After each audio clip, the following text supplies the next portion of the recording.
The Emperor's Favorite Eavesdropper. Chapter 1: The Worst Monday of My Life. I died on a Monday. Not even a dramatic Monday, no, I slipped on a banana peel outside my apartment building, tumbled down 3 concrete steps, and woke up in the Great Liang Dynasty as a 17-year-old palace servant named Xiao Yu. Let me tell you, the afterlife has a terrible sense of humor. My first thought upon opening my eyes to ornate silk curtains and the smell of sandalwood was, oh great, I've been ice-guyed. Where's my cheat skill, my magic system, my harem of beautiful love interests? Rise, a cold voice commanded. I scrambled to my knees, keeping my head bowed. Through my lashes I saw golden dragon robes and a face that could have been carved from jade, beautiful, remote, and terrifying.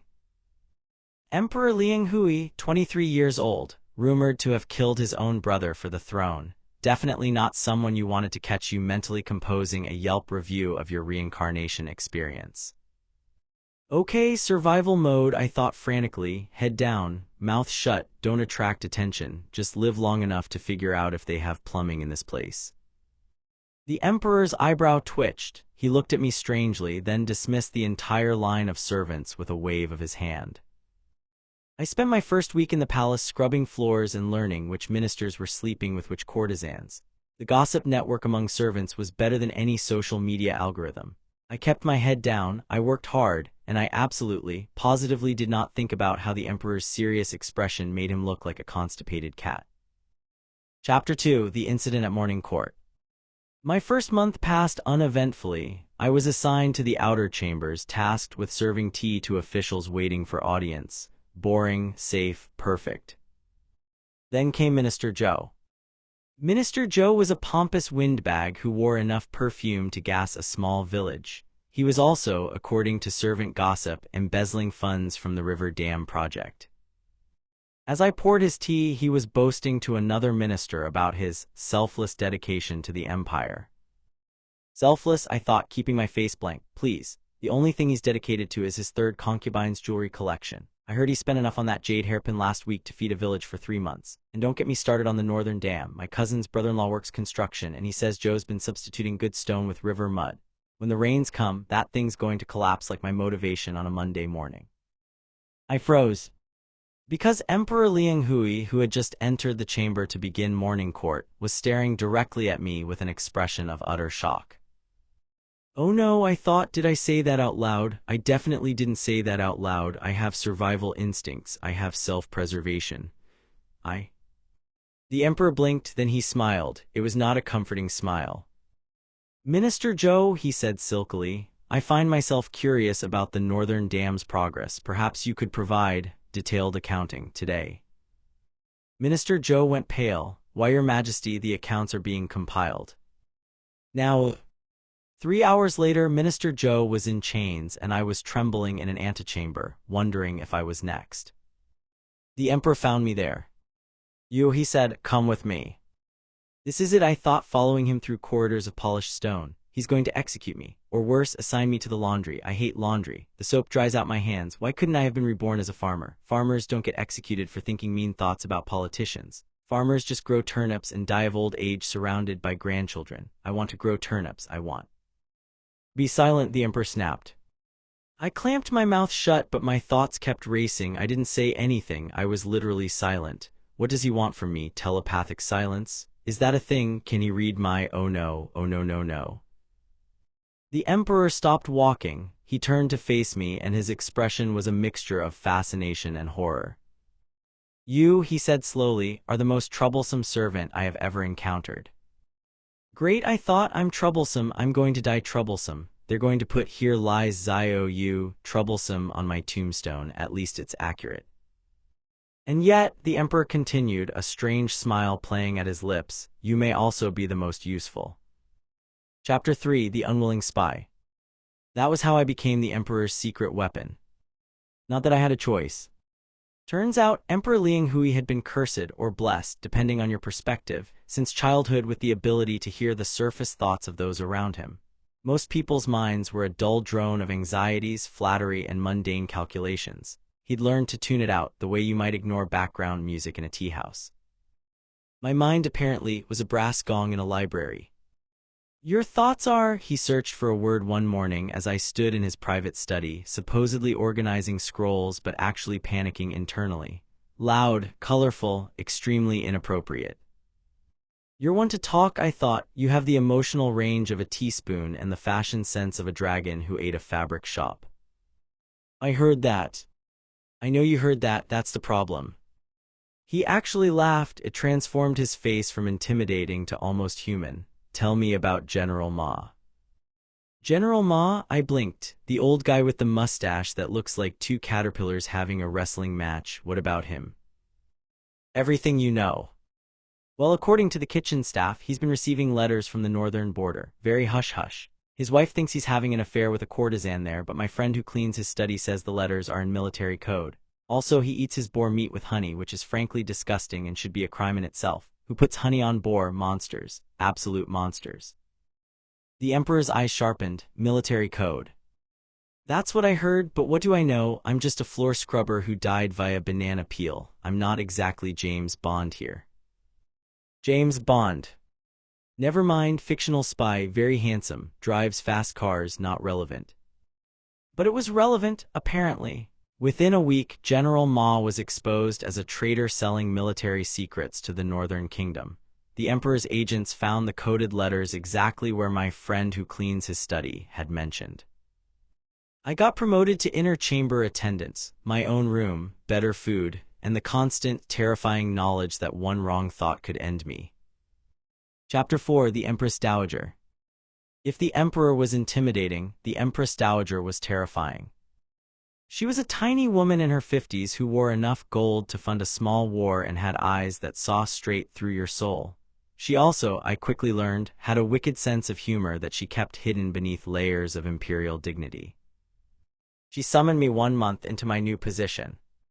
So, she said, examining me over her teacup, you are the one whose thoughts my son cannot escape. Oh no, I thought, she's going to have me poisoned or thrown in a well. Do they have wells here? They probably have very deep wells. Sit, she commanded. Tell me what you think of the new crop of imperial concubines. Is this a test? This is definitely a test. If I say they're beautiful, she'll think I'm lustful. If I say they're plain, she'll think I'm disrespectful. If I say... I asked what you think, she interrupted, eyes glinting, not what you think you should think. Oh well, in that case. I took a breath. I think the Minister of Rights is paying his daughter's maid to slip her love potions so she'll catch the Emperor's eye, which is gross on multiple levels. I think the Northern Province girl is actually a boy in disguise. Seriously, have you seen her hands? Those are man hands. I think the girl from the merchant family is genuinely sweet and also genuinely terrified, and someone should tell her she doesn't have to sleep with a married man to secure her family's future. Also, I think your tea is excellent, and your hairpin is gorgeous, and I'm probably going to die now. The Empress Dowager stared at me. Then she threw her head back and laughed until tears streamed down her face. Oh, she gasped, wiping her eyes. Oh, your precious son. The Emperor emerged from behind a screen, looking vaguely embarrassed. You were testing me, I squeaked. Of course, the Empress Dowager said, still chuckling. I needed to know if you were truly as honest as who he claimed or if you were simply playing a part. She reached out and patted my cheek with a bejeweled hand. You remind me of myself at your age, before I learned to hide my thoughts behind silk and gold.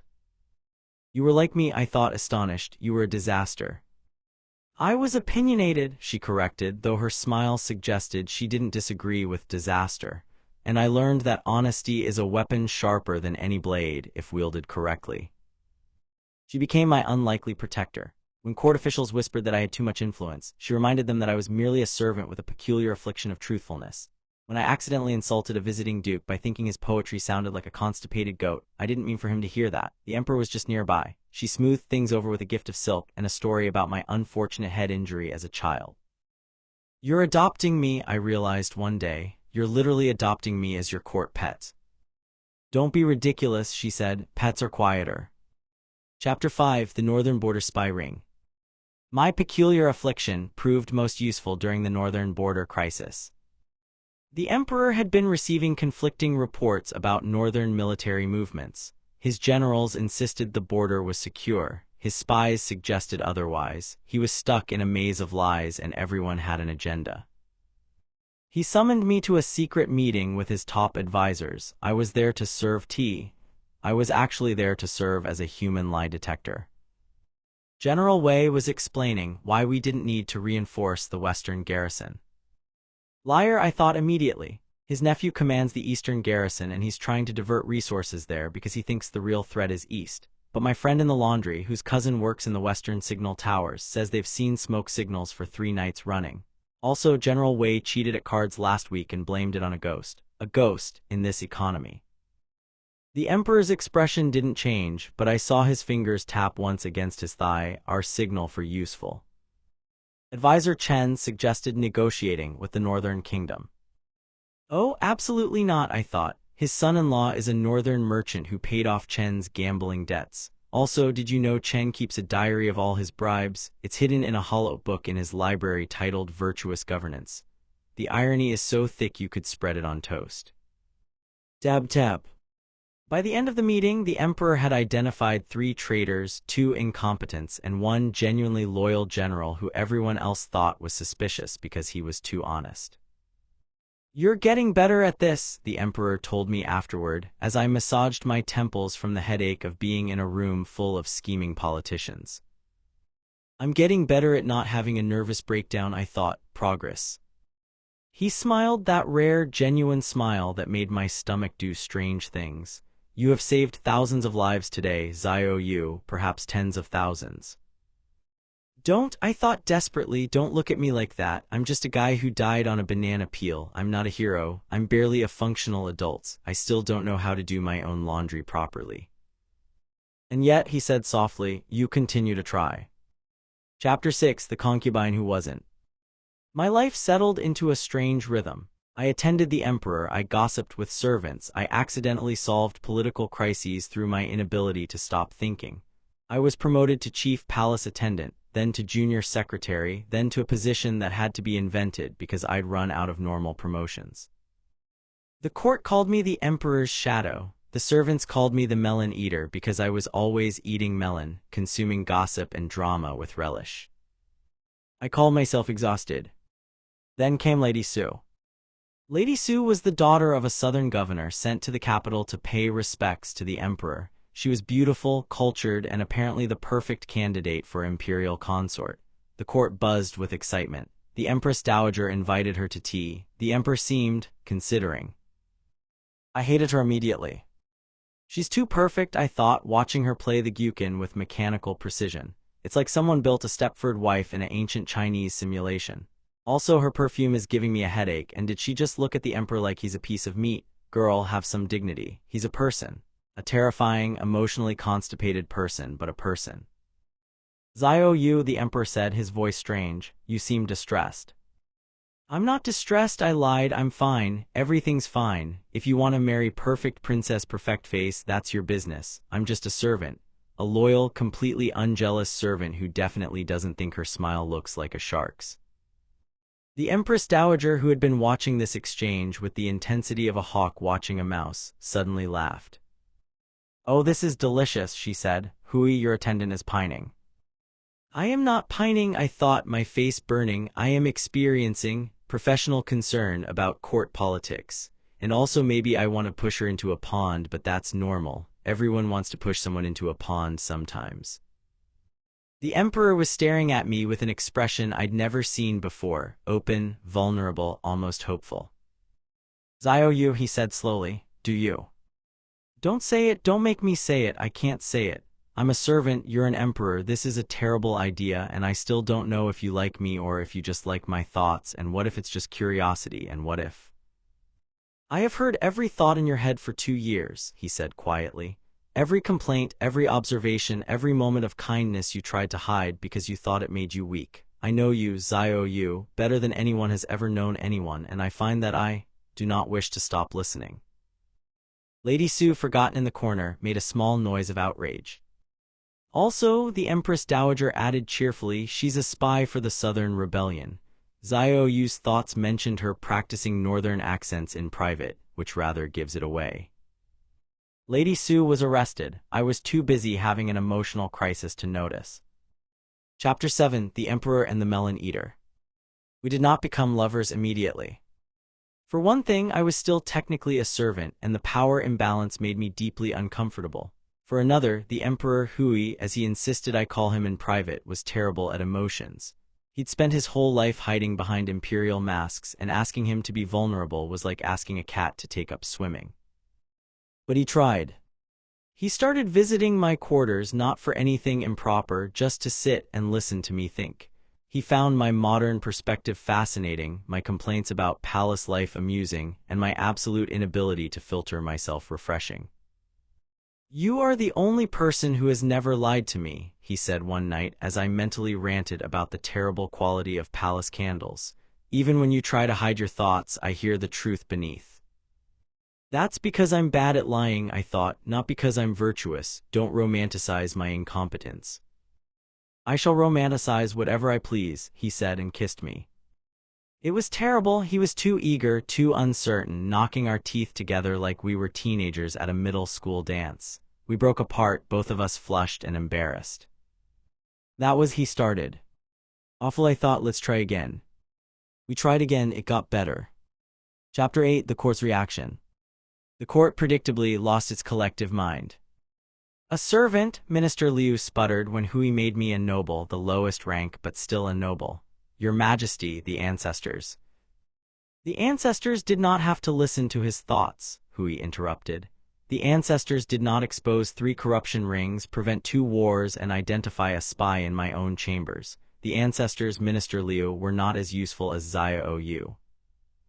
Also, I thought, unable to help myself, your ancestor Emperor Wu had 17 male lovers, so let's not pretend the dynasty is built on heterosexual purity." Hui's lips twitched. Minister Liu went purple. The Empress Dowager, delighted by the chaos, threw her support behind us entirely. "Finally," she declared at a formal dinner, "some entertainment in this dreary court. You should have seen your faces when Hui announced the promotion. I thought Minister Liu would swallow his own tongue." She became my staunchest defender, my political tutor, and my favorite person to gossip with. We would sit for hours, her feeding me court rumors, me providing commentary, both of us cackling like witches over a cauldron. "You are good for my son," she told me once. "He was becoming a statue before you, now he is merely stiff." High praise from you, I thought. Exactly. Chapter 9: The Long Content Life. Years passed. I rose in rank until I became the Duke of Honest Counsel, a title Hui invented because he thought it was funny, and which I hated because it made me sound like a therapy dog. We never formally married. Hui offered many times, but I always refused. I didn't want to be empress. I wanted to be Xiao Yu, the weird former servant who ate melon and spoke his mind and somehow survived the deadliest court in the empire.